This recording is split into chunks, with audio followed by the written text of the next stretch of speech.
Hi, good evening everyone. నేను చెప్పే కథ ఒక్కసారి వినండి. అడ్డమైన పనికిరాని వీడియోస్ చూస్తూ టైంపాస్ చేసే బదులు నేను చెప్పే ఈ స్టోరీ విని నచ్చితే నా ఛానల్ని సబ్స్క్రైబ్ చేసుకోండి ప్లీజ్. కొంతమంది మనం వేసుకున్న బట్టలను చూసి మనిషిని అంచనా వేసి మర్యాదిస్తుంటారు. మనం జనరల్గా సమాజంలో చూస్తుంటాం ప్రతిరోజు.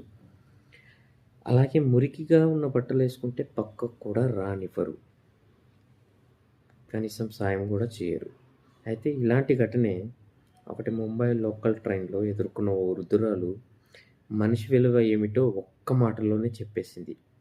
మీకు ఓపిక ఉంటే దయచేసి వీడియో చూడండి, లేదనుకుంటే you can skip, no problem.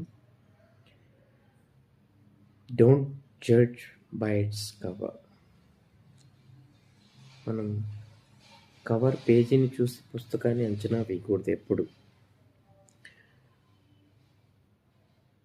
Mumbai local ట్రైన్లో జరిగిన ఒక ఉదాంతమే మీకు ప్రత్యేకంగా ఒక ఉదాహరణ చూడండి. ఈ మధ్య చాలామంది ట్రాఫిక్ సమస్య దృష్ట్యా సిటీస్లో లోకల్ ట్రైన్ వాడడం కామన్ థింగ్.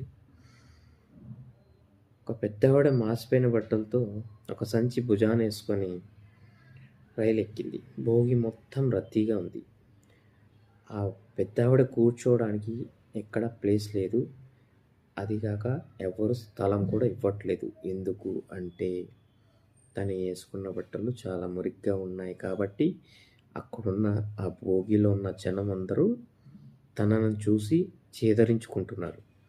కొంతమంది అయితే అసలు దగ్గర కూడా రానివ్వట్లేదు.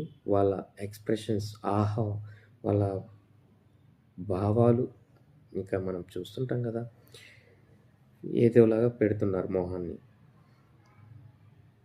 ఇదంతా చూస్తున్న ఒక ఆమె, దాని పేరు దీపిక అన్నమాట. తను తోటి ప్రయాణికులు హేళనగా మాట్లాడుతున్నారు కూడా. అప్పుడు ఈ దీపిక తన దగ్గర కొంచెం ప్లేస్ ఇచ్చి కూర్చోమని చెప్తే, పర్లేదమ్మా నేను నిల్చుంటానని ఈ పెద్దవాడని చెప్పింది.